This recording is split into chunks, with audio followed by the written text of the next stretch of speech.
Okay, I think it should be going. All right, what's up, everybody? This is Danny and Chen. We're the creators of GhostSquawk. So what we wanted to do today is give you an overview of our product, the services that we offer, and how you can use it in your trading. Okay, so the first, just take a little bit of time to talk about where we started, our origins. This initially started as a service that we built in-house to use it ourselves, right? We wanted to basically make a tool that would help us in our trading, all right? And it basically just ran as a program on the desktop, which kind of got to be cumbersome if you wanted to go trade with a buddy or trade at a house or on a computer that wasn't yours. So basically, this just evolved into a website. So what is GhostSquawk? Primarily, it's a news aggregation service. So basically, we scrape we scrape for news from all over the internet because basically the existing services that are around span from anywhere from $150 a month to $3,000 a month in the case of Bloomberg. And a lot of new retail traders just don't have that, right? And we didn't at the time, so we created this just to help ourselves trade. There is an audio squawk component, so when news comes out, the platform will read it to you. We also have proprietary risk on and risk off sentiment indicator, which is what we're going to be talking about. We'll give some examples of how that works, toward the end of this module. We also have proprietary technical trading indicators, which are very, very useful, especially if you're more of a technical trader. And of course, we offer educational content. So if you want more information on this, just by all means, pop on over to GhostSquawk.com and check out more about what we offer. So this is the news. So Chen is very, very experienced in the area of news trading. So he's going to go ahead and tell you a little bit more about what we offer here. Yeah, so the idea of GhostSquawk is to scrape the internet for breaking headlines and news, and using these breaking headlines and news to help you take positions in the markets. So what GhostSquawk does is that it scrapes the internet for various resources, news resources on the internet, such as certain websites, RSS feeds, Twitter, and things like that. And it runs it through a proprietary algorithm, which then feeds into our risk on, risk off sentiment analysis. And using that particular tool, you should be able to help you make good trading decisions on whether or not you want to be positioning long or short in particular markets based on the sentiment of the day. So what is risk sentiment and why should I care? So first and foremost, risk on, risk off sentiment is a complex subject, and we will have another video diving into this form of analysis. But for most part, for investors and traders, the appetite for risk essentially drives trading and investing strategies. So there are essentially three modes when it comes to analyzing risk on, risk off sentiment. First off, there's risk on, then there's risk off, and then there's a neutral state within the markets. Now, based upon where we are with regards to risk sentiment, you should be able to position yourself trading the stock market, whether you want to be long or short. You can do the same thing in the bond market, the forex market, or the commodities market, having a solid understanding of analyzing risk within the markets. So the risk sentiment indicator itself essentially gives you a very good background understanding on how you want to be positioned. Different securities will obviously react differently depending upon the environment that you are operating in. So for example, when we are on a risk on market, the riskiest asset class to be a part of in the market would be the stock market. So when we get risk on sentiment in the markets, you typically want to be positioning yourself going long in the stock market. So you can take particular stocks like Apple, Google, Amazon, and go long based upon risk on, or you can approach trading the indexes by positioning yourselves going long because the risk on sentiment is being shown in the markets. Other assets, when stocks are rallying, will typically sell off. So this would include markets such as like the bond market, gold, or the Japanese yen would typically sell off when you are in a risk on environment in the markets. So that's a very unique way of analyzing risk on, risk off sentiment in a very short summary. It's a very complex type of analysis, but what we have done with GhostSquawk is essentially develop proprietary indicators to help break down the risk on, risk off sentiment within the markets by showing you guys an indicator and using this indicator to help you position yourselves to trade the markets. Awesome. So we're going to be, the nature of risk on and risk off, what that means is a very, very complex topic. And we discuss about it a lot in our course, that we offer through GhostSquawk. So if you're interested in learning more, by all means, check us out at ghostsquawk.com and you maybe sign up for one of our courses.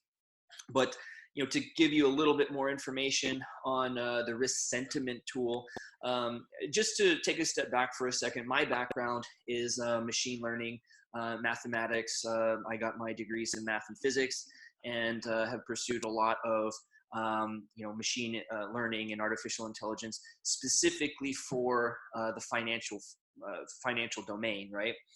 So this risk sentiment indicator is a proprietary machine learning algorithm that I made myself.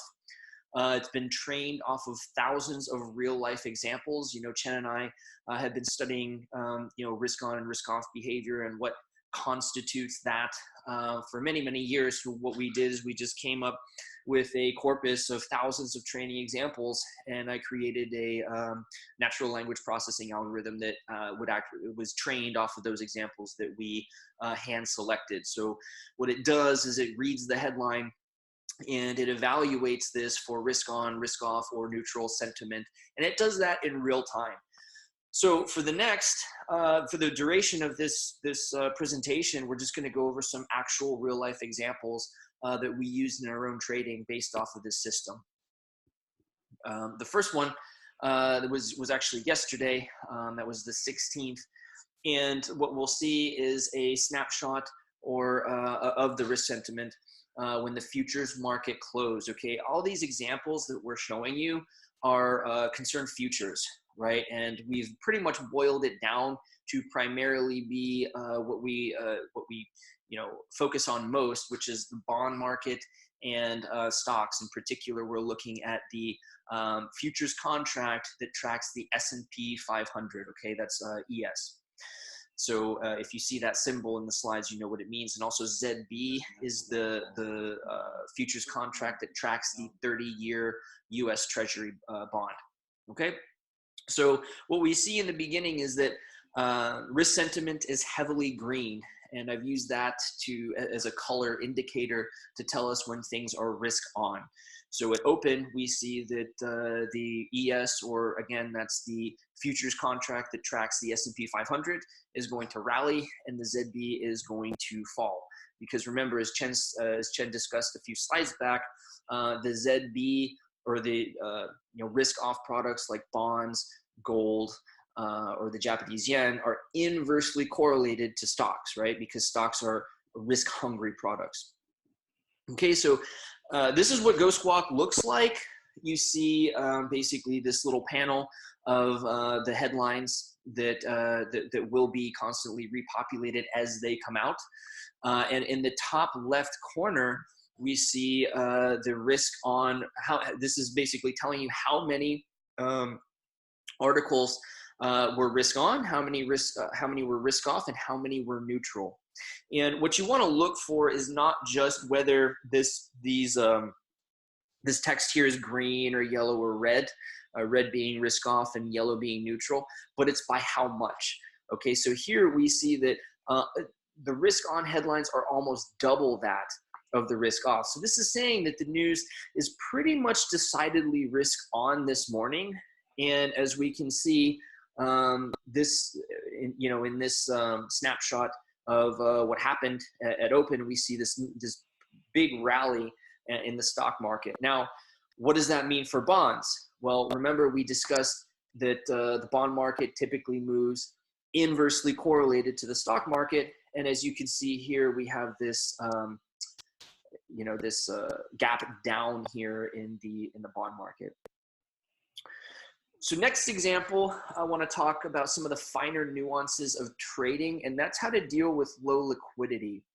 Okay, the following example illustrates two principles actually, one of which is low liquidity and one of which is a balance in the risk metric. So we just gave an example of what you do if the sentiment is slighted to one way or the other, but what about when it's roughly even? Okay, so we're going to talk about that in this example. But first, I just used the term low liquidity. What exactly does that mean? Well, liquidity in general is a pretty complex, in-depth topic. So again, if you want to learn more about that, you might want to check out our educational videos. But just for the purposes of this lecture, basically low liquidity means that not much trading is happening. And this happens in between market hours. Of course, there's a lot of other reasons why this might happen, but in general, it may happen because just in between the hours of operation in major markets. By major markets, I'm talking about the U.S., obviously North American in particular, or in general, the Asian markets, and of course the European. So also risk metrics. What I mean by roughly balanced is that the number of articles in the risk on direction and the number of articles in the risk off direction are roughly the same. Okay, we don't see an overwhelming preponderance in one direction or the other. And what that means is that the market is giving you indecision or ambivalence. Okay, there's either a lot of pressure in both directions, the risk on and the risk off side, or the market's just not really caring very much. But both of regardless, both of these factors tell us that it's probably a good idea to stay out of a trade. So for this example, we see risk on 7 and risk off 6.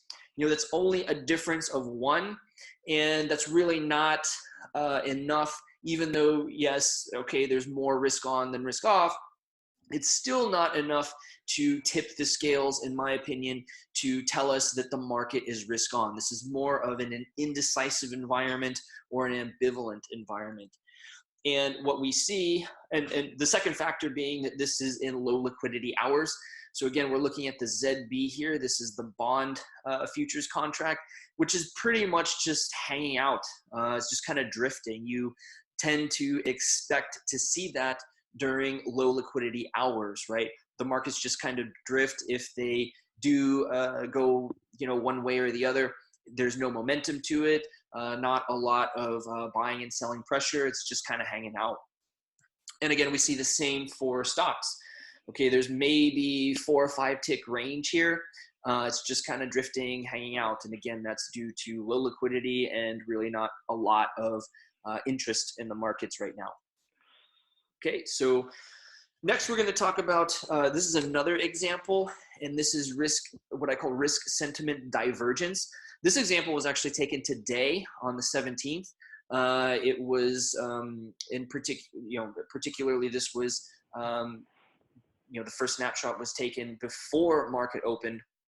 But what do I mean by divergence, right? This is the lag between the indicator and market action. This is not just, divergence is not just unique to the risk sentiment indicator. It could be any indicator. It could be any technical indicator. If you see your technical indicator telling you something, but the market hasn't responded, that's what we call a divergence. And in this particular example, we saw a decisive risk on sentiment valuation, but it was during the hours before open. The hours before the North American Open, in particular, it was at 7:40 a.m. So that's roughly 2 hours. So we had plenty of time for the market to price in this data. So again, we're seeing low liquidity during this time. Again, to bring this back to the fact that in between the major market hours of operation, you tend to see very little action, right? Low liquidity. So as we discussed before in the previous slide, you want to avoid trading at this time.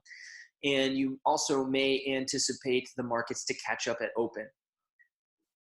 So again, going back to our risk sentiment indicator, the risk on articles outnumber the risk off by about 3 to 1. So the market, again, is very, very decisively risk on. But as we see here in stocks are just kind of hanging out. However, more toward market open, we do see a little bit of a rally. Um, this isn't an incredibly good example, but it's still an example of how the markets can price in this data. We see a better example with bonds. Okay, I have this level drawn here.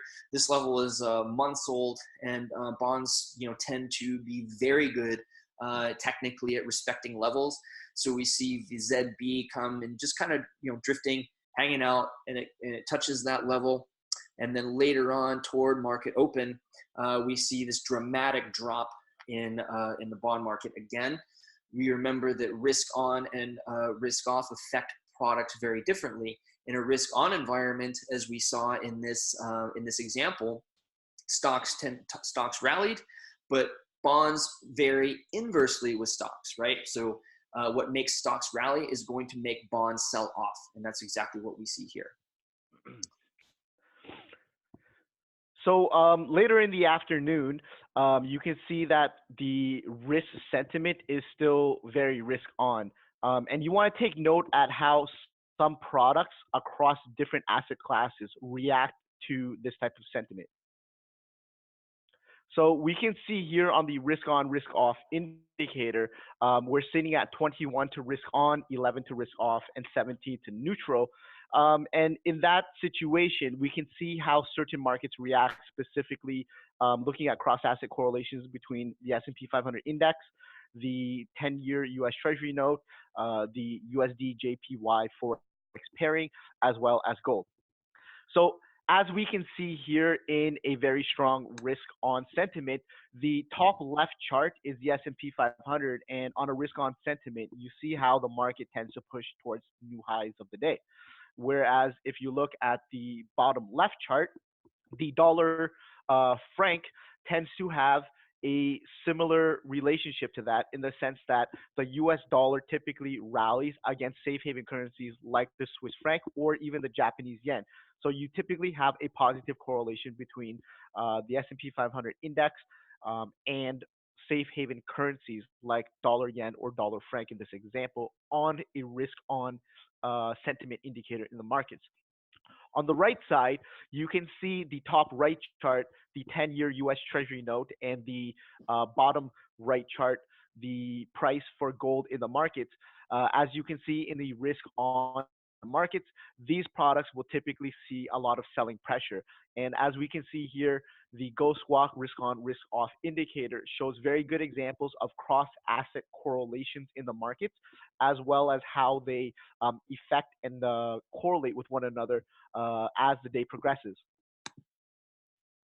So risk sentiment does shift throughout the day, and that's one thing to note about GhostSquawk's indicators itself, is that as new information and headline is constantly being fed to the algorithm, the indicators itself will change throughout the day. So let's take a look at another example of how these same asset classes reacted later on during the day. So as we can see here, risk on has now dropped to 8 and risk off has jumped to 22, where neutral is sitting at 19. So the algorithm reads all of these indicators and is giving us a very strong sense of how the market has shifted from risk on to risk off in a period of several hours. As we can see here, note the products on the left. As you can see, the 10-year US Treasury note and the gold market is rallying in a risk off environment. So the market is taking off risk, and you can see the products essentially rallying in that sense. If we take a look on the left side with regards to the S&P 500 index on the top and the USD JPY on the bottom, there's a slight bit of divergence there, in the sense that the stock market is not really selling off that much in the midst of a risk off scenario.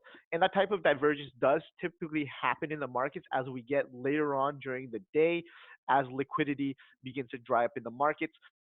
The divergences tends to be more pronounced.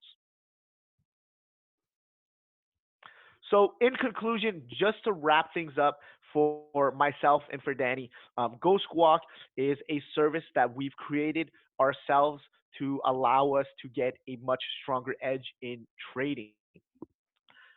By essentially understanding how to read impactful news that breaks in the market and using that information to help us decipher risk on, risk off within the markets, we essentially gain a much stronger edge. And that's what GhostSquawk is all about. It's all about giving traders that additional edge that they need in the markets to be consistent with, or sorry, to be confident with their trading, and then ultimately to be consistent within their positions in the markets. So we help traders by giving them various tools, such as the proprietary indicators, the risk on, risk off sentiment indicators, our news aggregator, as well as the Squawks itself, and our robust educational services. These are all things that are available on our website. If you guys would like more information, you can find us at ghostsquawk.com. If you want to reach out to us, you can always connect with us on social media. You can connect with us on Discord. A link to the Discord will be dropped on the description of this video, so you guys can access that and join our free Discord channel to reach out to us. We have a free trading community there where we provide a lot of more information to essentially foster a community of traders and help everybody out. With that being said, we'd like to thank everybody for joining the video, and happy trading. Yeah, thanks for tuning in, guys. Stay tuned to our channel. You can either subscribe to us for more content, join our Discord community as well. But we're going to be doing more of these free trading sessions where we teach you how to use the GhostSquawk service, as well as a little bit more information on what risk on, risk off actually are, about volatility, about liquidity, all of these concepts that we touched on in this lecture today. We're going to be doing more follow-up videos to give you a little bit more information about that. So please stay tuned, subscribe to us, join our Discord community for more information. But other than that, have a great weekend. Happy trading.